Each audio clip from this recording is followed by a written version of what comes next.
Welcome back to Car Stuff P&W. This is Jesse. We got another update on the 1100 project.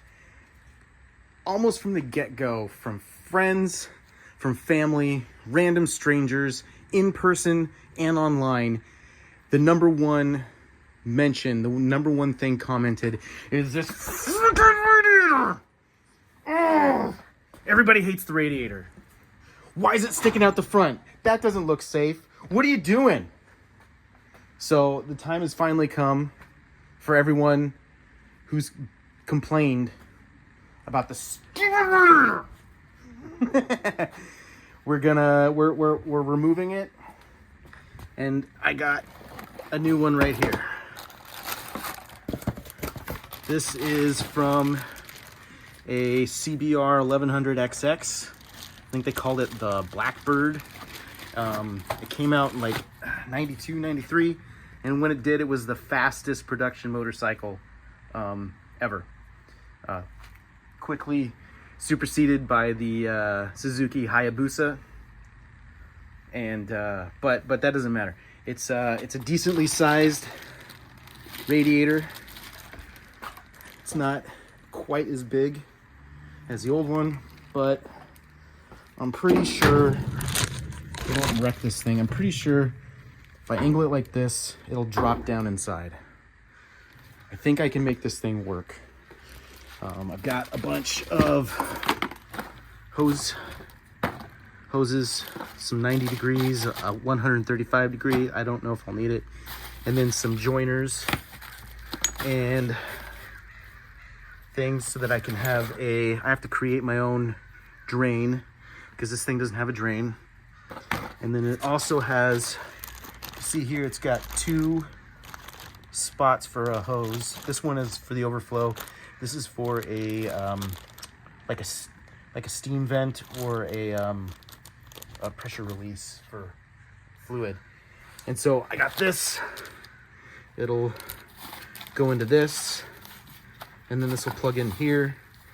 And then I've got an extra port for a temperature gauge, because I need to measure monitor the temperatures, because I don't know if this is actually going to work. It came with a fan. I got it off of eBay. And then over here, I've got a sheet, 24 by 24 sheet of aluminum, so I can build my own shroud. So that's the plan. I'm going to stuff this thing in the front, hook up a shroud and some hoses, and hope that that's enough to keep this thing cool.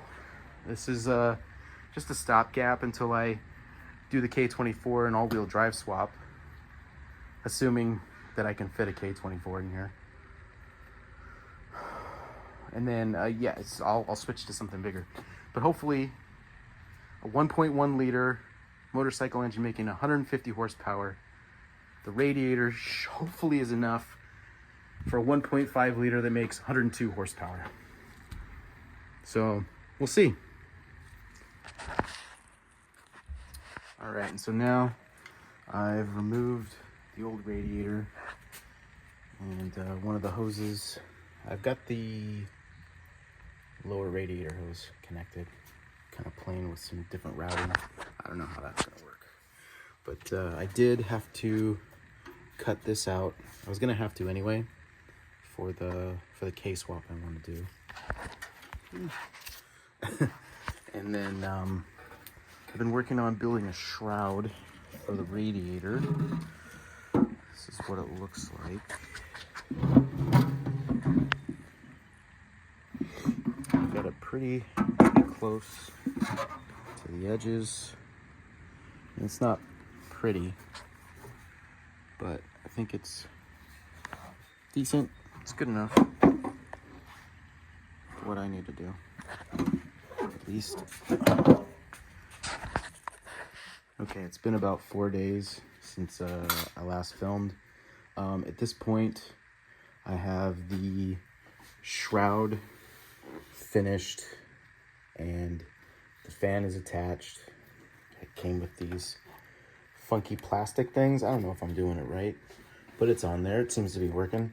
I used tape, this foil tape on the outside, but then I also put it on the inside. I don't know if you can't see it, of the fan, and then coming into the shroud to make sure that that's as airtight as possible. I also got this heat resistant silicone adhesive rubber. It's 1/32 of an inch, and I'm using it to keep the steel from touching aluminum. Oh, here's a good spot. I've got it right here so that there's no corrosion.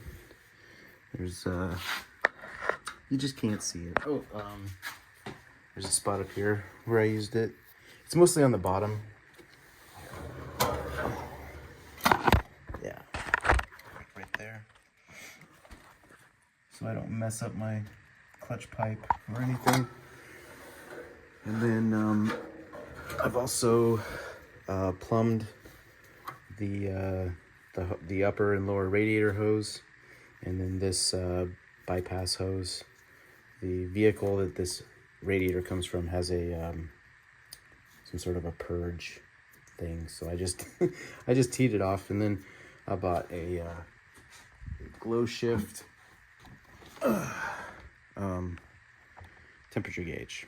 It's not boost, it's temperature, so I don't overheat it. That'll hook up here. It's already plumbed in.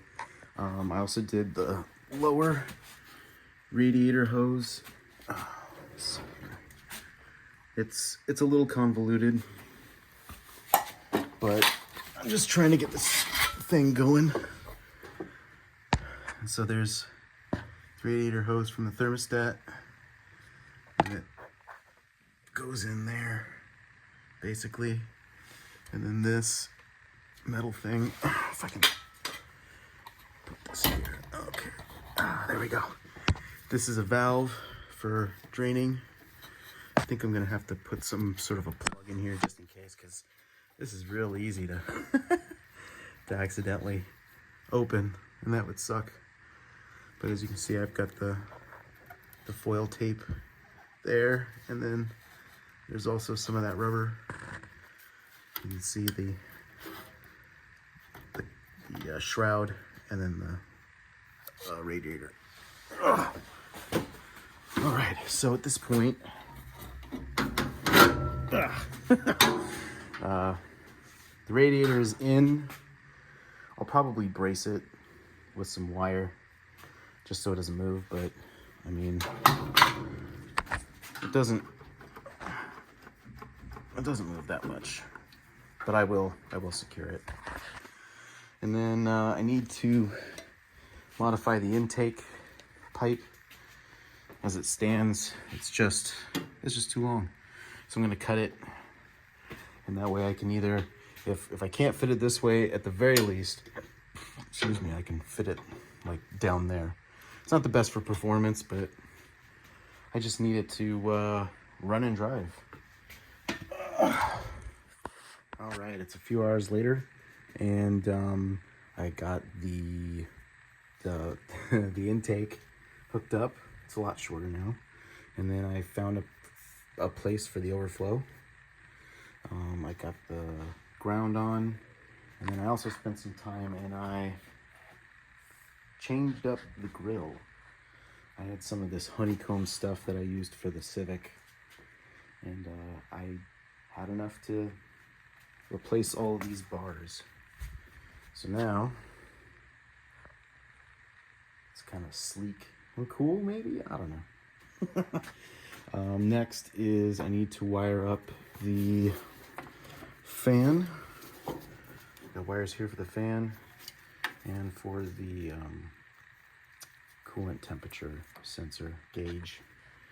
That's not as necessary as this is, but it's coming along.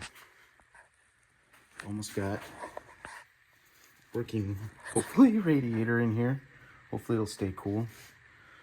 It's really anyone's guess if that'll happen, but we'll see. There we go. Okay, and now we've got the MG off the jack stands with fluid in it. This is what it looks like with the hood down and the new grill. And of course, because, you know, I don't have a hole here to get to the opener for this thing, I had to figure something out. You know, I don't want a handle sticking out. So I grabbed the old opener and the cable. It's extra long, so of course it's all there, and it's mounted over here, but it does work. Kabam! All right, and so now it opens. And with it open, I had to, I don't know if you can see it. Oh, there we go. Like that. I built a bracket that bolts down right there, and it holds the thing, the cable. And it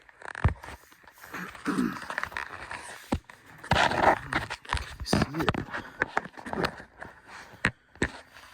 I cut a slot at the end there, and then I fed the end through, and then there's a little bolt or something at the end that you can tighten, and it works.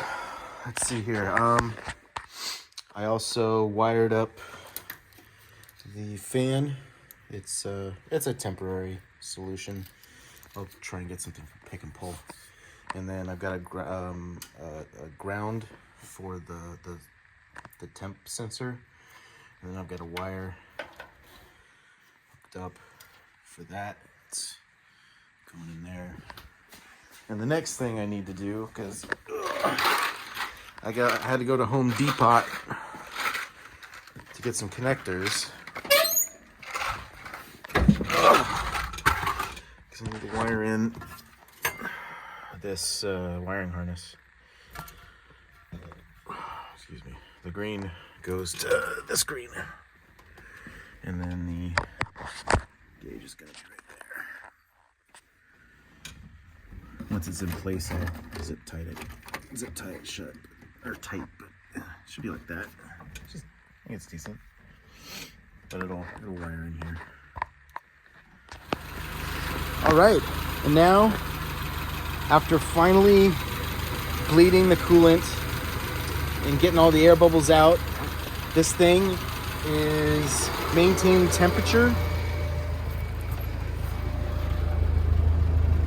The OEM gauge has been perfect. This thing goes up to maybe a little over 180, but that's it. And then the fan kicks in it and it comes down. Here's the switch for or the pull for the hood. It's a long cable, so I did my best. But it does work.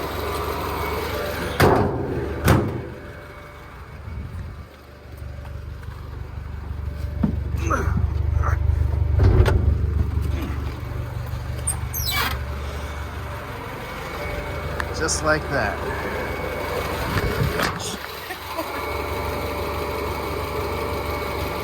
Almost dropped it. But yeah, fan turns on, air's nice and hot. Probably need to figure out a way to get some of these underhood temps down while it drives, just, you know, so the fan can get a break. But it seems to be working.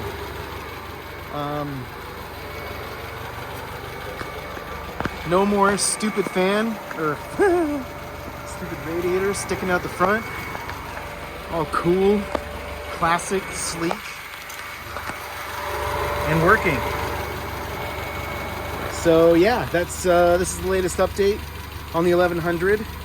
We got a hood latch that works inside. We've got a brand new grill and a radiator that's inside and under the hood. It's a wonder, I know. So yeah, give us a like and subscribe. We'll see you later.